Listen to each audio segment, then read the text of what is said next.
evening, everyone. This is very special to me because the one sitting right here, Usha Krishnan, is a very close friend of mine and she's authored a book. This will be an exclusive interview, up close and personal with Dr. Usha Krishnan to get to know more about her new book. Usha, good evening. How are you? I'm doing wonderful, Vijay. It's so nice to have you here. I'm just been looking forward for this. Thank you so much for having me here today. Fantastic, Usha. Thank you. Pleasure is all mine. So let's get started. This session is exclusively to focus on you, your other side, a bit of your author side to get to know more about you. So let's get started. Break Your Barriers, your new book that you have launched. How happy are you, Usha? It's a dream come true, Vijay. It was not easy to publish a book, right? So there's a lot of effort goes into that, and a lot of thought process goes into that. I would always think, why would somebody want to read a book written by somebody, who's not a celebrity or who's not a great author, right? The time and effort being spent on buying a book, reading a book. So what am I going to get, right? So I always looked at the perspective of people who wanted to read my book, even if it's few rupees, right? And more importantly, the time being spent on it. What are they going to get from this book? Is a thought which kept on running in my mind. Keeping that as a primary drive for me, I've written this book.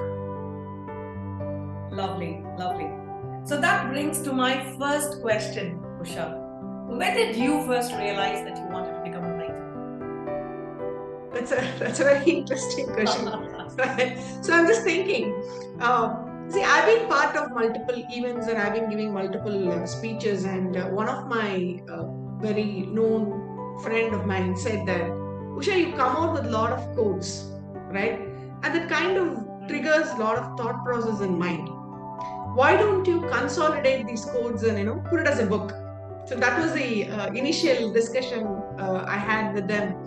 And then I wasn't ready, see the quotes it just crosses your mind. You must have read somewhere and all these are already written and, published by somebody, some great people. And possibly I would have added verb or I would have added some slight spice to that quote. And I can't claim that, it's my own quote, right? So I would smile and say, okay, let me think and, do it. But then as I was giving speeches, I was thinking, why not I write something? Why not I pen down something, my thoughts? So I started my website, beacoach.com, and I just started writing randomly, right? In terms of some blogging and all that. That's how my writing journey started. And I realized that my writing was not so great. Then I started reading a lot in terms of how do I improve my writing. And slow and steadily, possibly for about 3 years now, I've been writing blogs in my website. And then another friend of my college mate, she gave me confidence to co-author a book. So we did together the Green HR book. And then I did the Myth of Work Ethics. And I got a lot of feedback from the book, right? So they said, your thoughts are good, but then I think you really have to go and look at the way that you're writing. And it's more of colloquial and you have to really look at how can you edit your book. So put some more focus on it. With all that said, now I'm here with my book, Breaking Invisible Barriers. Lovely, lovely, wonderful, wonderful. So we knew how you became a writer. And I truly believe anything and everything that we are passionate about starts from home. So let's get started from there. Tell us more about your family, Usha. Could say I've been blessed, I should say, right?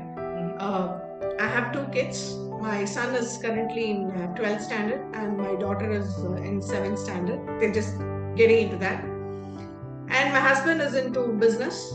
He runs his own, he's an entrepreneur basically, and I work in an organization into IT, information technology, right?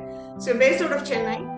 And for all my crazy writing and working, they've been always supportive. Right? Sometimes I would get up at 4 o'clock in the morning and I start writing something. and my husband would call me. He'll be just next in a room, and he would call me, "Where are you? I'm here writing something, right?" And I would lose sleep around say 11 in the night, and I would just walk into my room and I start penning down. And in the middle of the night at 2 o'clock, my kid will come and say, "Amma, what are you doing here? You're sitting alone writing." So they've been extremely supportive in terms of all my journey, not limiting to author. And it's what was very inspiring is sometimes my daughter would pick up a book and she also start writing, and I'm amazed with the creativity, the kind of, even the names I wouldn't think of, some fancy names like that. So it's not about me as an author, and how do you inspire people around you is also what I learned with all this, whatever I'm doing. Lovely, lovely. So blessed you are, Usha, and stay blessed. Thank you, thank you. An apple doesn't fall very far away from the tree, Usha. I'm sure your daughter will pick up the traits from the mom, and we will soon be launching her book as well. Good luck with that. Thank you. Okay, so let's move on. So I know Usha is not a full-time author. Like, writing a book is not the only thing that Usha does. So what do you do, Usha, in your free time when you're not doing books, when you're not writing books? So what do you do? What are your hobbies? See, yeah, you're right, Vijay. Authoring is just came in for about last 3 years, and I've been into multiple things. I'm an amateur athlete, if I can say that, right? And I'm very passionate about this multi sports. I somehow get bored with one single sport. I don't know why. So maybe it's a manufacturing defect. And so I like this multi sport concept. So I love this triathlon, and it so happened that in Chennai that about a few years back we had somebody created that aspect of triathlon, and I had an opportunity to participate. So I cycle, run, and swim, and I've been able to complete Olympic distance, which is called, in terms of the distance, it is around 1.5 kilometers of swimming, and 10 kilometers of running, and 40 kilometers of cycling. So the first time I did was pathetic. Somebody has to literally take me and go. So I still remember when my son told me that never ever venture into all this again. Right? If you cannot do it, we can't see you like this. But it kind of incidentally gave me a very, very deep thought that I'm becoming a wrong example to him, right? So I practiced very well, and the following year I participated again, and I completed it very strong, right? The practice that I gave, I'm sure that the intention is not to get the cup, right? The intention is not to become the first or second, right? The idea is to complete within the time allocated for that. So I was able to complete well before the time, and then I told my son, listen, it's just that the mistake that somebody does, right? If you have not practiced well, you can't do it. So this last year I didn't practice well. I couldn't complete. This year I practiced well. I was able to complete. And then I saw him nodding his head, and that was the real appreciation that I felt I got it, right? So that, I'm kind of into sports. Now I've kind of slowed down because of a lot of other things. The second thing I'm extremely passionate about is, I know you're smiling, it's flute, right?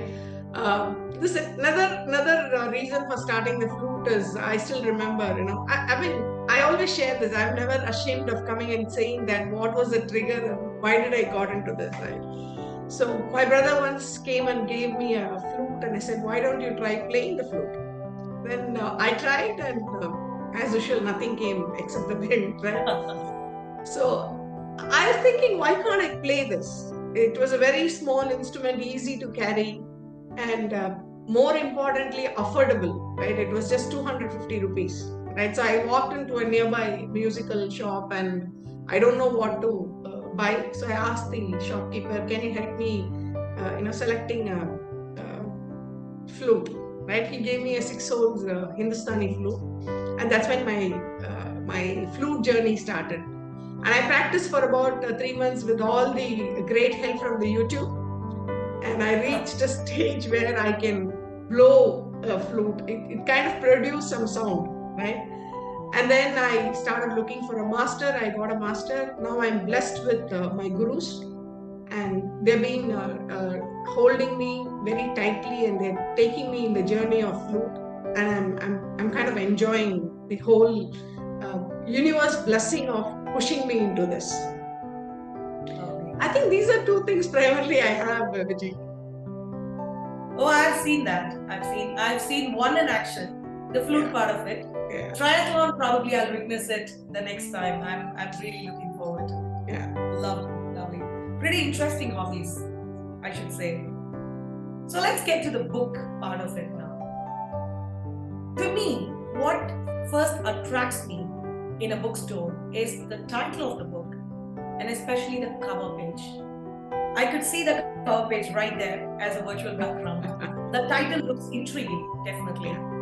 I'm really intrigued by the cover page, the picture that you have chosen for this.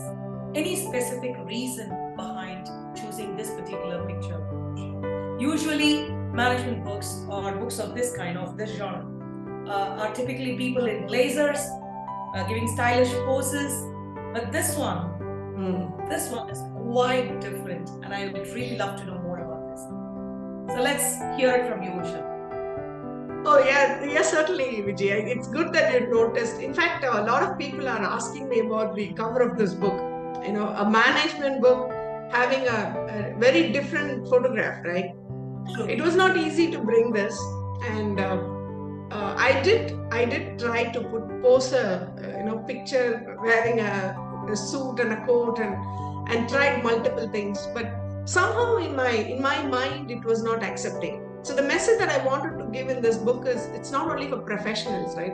It's for anybody who's struggling to break their invisible barriers. So it's not limited to gender, it is not limited to profession, it's not limited to age. Everybody goes through the innate challenge of breaking their limitations and self-beliefs and changing, unlearning and relearning and all that. So the book was ready, everything was ready. I showed this cover page to a few people and they were not happy. They said something is missing, and they couldn't say what was missing, and I was able to resonate what they're saying. And I was sitting in the middle of the night. I still remember that I picked up my whole of my photograph, right? My complete album for the last 20 years. And I was just running through it. What is that I'm missing? Why don't I get some answer on the cover of the book? And very interestingly, people did ask me that, how confident are you, right? Putting your face on a book and expecting the book to sell, right? I was like super confident in one thing, that I want only my face in my book, right? It is my book and I want my face in my book. So I was very clear on that. But then how do I present myself was the question which was running up in my mind. And I just saw this photograph, and there's a great story behind this photograph. It's a candid photo actually. And this was one of the program which was conducted in Chennai. It's called a Daredevil. And the concept of the Daredevil is you have to cross multiple hurdles, right? Something you can do it, something you cannot do it, right? You have to give away that, and you have to walk to the end of the program, end of the race. So this particular expression that I have in this photograph is a 0-degree water, right? Wow. And that's the last hurdle, and people would have crammed, like they'll have all the mud on the body and they'll have to get into the water. It's like imagine about 30 feet long, right? And with a lot of hurdles in between. Either they have to go inside the water and come out, or they have to cross the water. So depending on the height of the person. Now at some point you have to go into the water. The water is so dark mixed with mud that you can't open your eyes, and it's a 0-degree water, right? And the moment I got into the water, I thought, why did I even do this? Why did I even come into this? And they bring ice cubes and they keep pouring it every 10 minutes. Right? It was so chill that I just went down, and when I came out, I was thinking, okay, I broke this. I'm out of this. That's the expression that you see The moment I saw this picture, I thought this is the appropriate, right photograph for the front cover. So everybody goes through this invisible barrier, right? The moment they come out of it, they say, okay, this is done. I'm not going to do it again. But then there's another obstacle which is waiting for you, right? Either you have to cross it or you have to go down and come back again. So that's how this came, Vijay. And I'm super happy that I had an answer for my book cover, and it feels good. The picture is absolutely stunning, Usha, and to know the story behind this cover story. Oh, amazing, amazing. I think you have chosen the right picture for the right title of the book. Well done, well done, well done. Okay, so you have started, and there is always this starting point for every book, isn't it? Yeah. There is a source from which everything starts. So that's my next question to you. Who was your inspiration, or rather, what was your inspiration behind the book? Especially for this topic, Vijay, like I said, I keep giving a number of speeches, right? So more importantly, it talks about your mid-career crisis.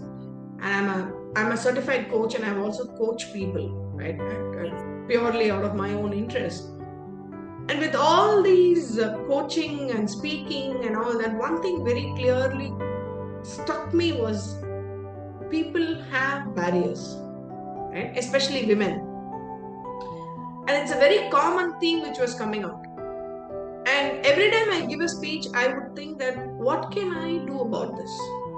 And the spark came when I was giving a speech in one of the big crowds, and I kept asking, what are the challenges you all face? And everybody drove me to one particular point of guilt and gratitude. Right? Gratitude was not there, guilt was there. It should be other way around, right? So that's when I actually started thinking, I think I have to do something about it. And then I started going and doing a lot of research in terms of, are there any books on this topic? There are books, I'm not saying there are no books. But then I picked up some books and I started reading, and it was so complex to understand. Right? Be it the verbiage or be it the language that's being used. I couldn't read the book without a dictionary. Right? So then this thought came that I should write in a very lucid language, using very simple English. Anybody can read it. And it shouldn't be a case where someone comes and says, oh, I don't know English and I can't, so I don't read books. No, you don't need to know very difficult English, right? All you know, if you can understand, if you read something and if you can understand, good enough to read my book. So that was the first decision I took.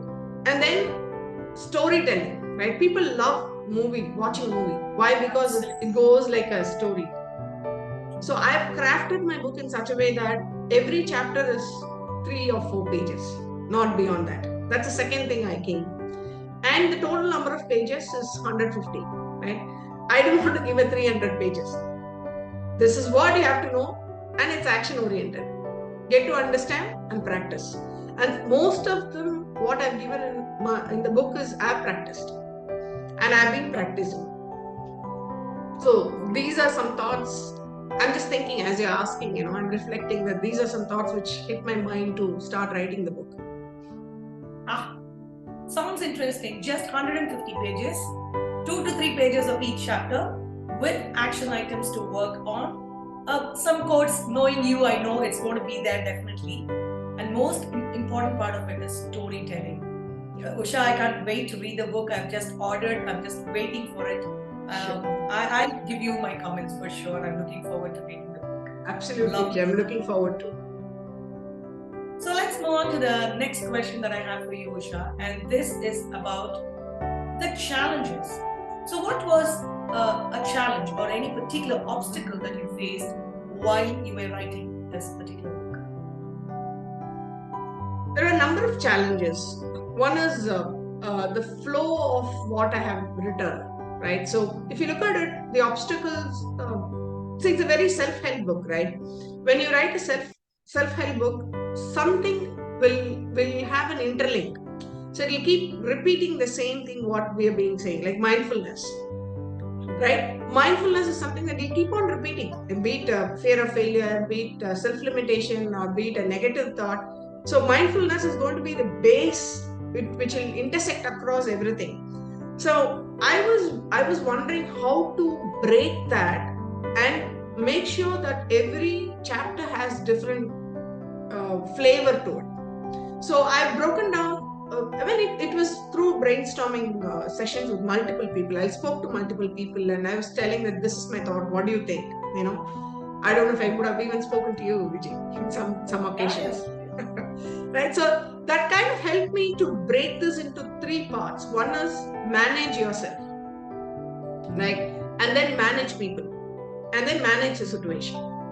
So this kind of gave me a kind of a different perspective on everything is inward looking, but the objectives and goals are different. So you'll have to first of all manage yourself. Is something that keep yourself calm or be firm and whatever, right? And then manage people. People are a bundle of emotions. Then how do you manage them? How do you get ready to manage them? And then the situation. It's a reflex, right? Anytime you would either react or respond. So how do you get ready? How do you get ready to face the situation? So everything was internal looking with different objectives and goals. So that kind of helped me to break it down, but it was not easy. I did speak to multiple people. Sometimes I would go put a random post and look for how people react. And I would walk to the shopping mall and sit and see how people are behaving, how people are reacting. There are so many different emotions that one could get if they step out to a public place and keep watching people.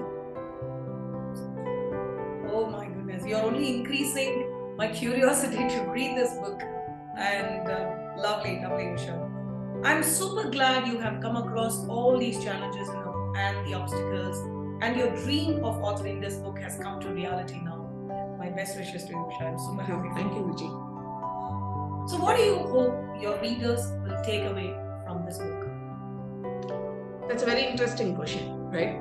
Number one, I think some of these stories that I've given in the book, they must be already knowing, right? I've not picked up something extremely different from what's happening in day-to-day life. So now the story is true, right? And then I bring in my perspective to that and how it would work. So because the story is a known story, the readers are taken to the perspective of where I'm coming from, and that's going to connect their mind and say, oh, there is a view like this. So that's going to instill a kind of thought process in their mind, right? And as they are going to think, they would consider, why not I also think in this way? So everything has a different perspective, right? So I would have mentioned in my book on the third side of the coin, like that's something that a coin has two sides, right? One on the head and the tail. And what are we missing is the third side of the coin. So where you would see the rounded perspective of how it looks like. So that's where I'm thinking that I'm driving the readers to. So it's not one view or two views. There are multiple views to one problem. So I think I should look forward to a known story, but an unknown perspective to that story. Exactly. Yeah. Lovely. Okay. I'm sure you have your favorites, isn't it? So let's hear it. Who are some of your favorite authors? Oh, there's a lot of people. You want the names of the people? Wouldn't that be not a fair? Just to know. Out of curiosity, 2-3 will suffice. Okay. So I love to read science-based books, right? Mm-hmm. So and also some leadership-based book. Maxwell is somebody I really love. Napoleon Hill, and then I have Daniel Goleman. So that's a book that I really struggled to read. It's a big book, right? And there's a lot of insight to it. I've read a number of Robin Sharma's book, and I've also read The Secret. The next big question: when will your next book come? When will my next book come? Okay, so it's interesting. I'm not a person who just wanted to write something because I like it, Vijay. I've been brainstorming with people. Already I have a couple of requests on parenting, because this book was read by a few You can folk. count me in on that as another request. Please write Okay. something on parenting. Sure. I was talking to a counselor, and he's a very knowledgeable gentleman. And he had read my book, and we were talking, we were debating in terms of what went well and what I could have done better. The pattern of my writing and the way of my expression of my thoughts, he was in fact saying that I'm not going to leave you if you don't write the parenting book. I'm going to be behind you. So I felt that was such a great appreciation to get. Certainly it's in mind. You can look forward for it in the near future. Good luck with that, Usha. I'm looking forward to that. In fact, we are all looking forward to your next book. The last question to wrap up for today. What is your one advice or one tip rather to the newbies who wanted to author books? Look for, today, okay, let me rephrase this. Today, everybody wants to write a book, right? They write something, they do a self-publish. And there's a lot of advertisements, there's a lot of people who are saying that, okay, come, you have the ability to write, let's go ahead and help you to write something for about 75, 80 pages or 100 pages, go ahead and do a self-publish. Now, the question that I would recommend to ask yourself is, if you were to buy that book, will you buy it? Even if it is 100 rupees or 150 rupees, or even if it is free of cost, right? Will you buy a book, whatever that you're intending to write? If you won't buy the book, don't expect others to buy it. Right? Even the content. See, today the challenge is, even if the content is super great, right? You need someone to vouch that content is good. Right? Someone to read and say that, yes, this book worth to spend time. It's no more spending or shelling out a few hundreds. It's about spending the time and what is the reader getting back. You have that clarity in mind. I think I would encourage people to go ahead and write. To reach that clarity, they have to go talk to people, brainstorm, do some survey, and understand what is the problem today. Right? It's like I was talking to someone and they said they wanted to urgently write a book. I said, what do you mean by urgently write a book? No, I have to write this book. I said, no, please hold on. It's not about just going and publishing a book. It's about, what are you giving back? Tomorrow if I'm not there anymore, if this book has got some content, I'm leaving a legacy. And that's how some great people, John X. Maxwell or Napoleon Hill, all those people have just left, right? And you have to, we are not celebrities. I'm not denying that, but then nothing stops us to become a celebrity. Well said, Usha. Well said. Thank you so much for sharing your insights about your book, Break Your Barrier. We wish you good luck.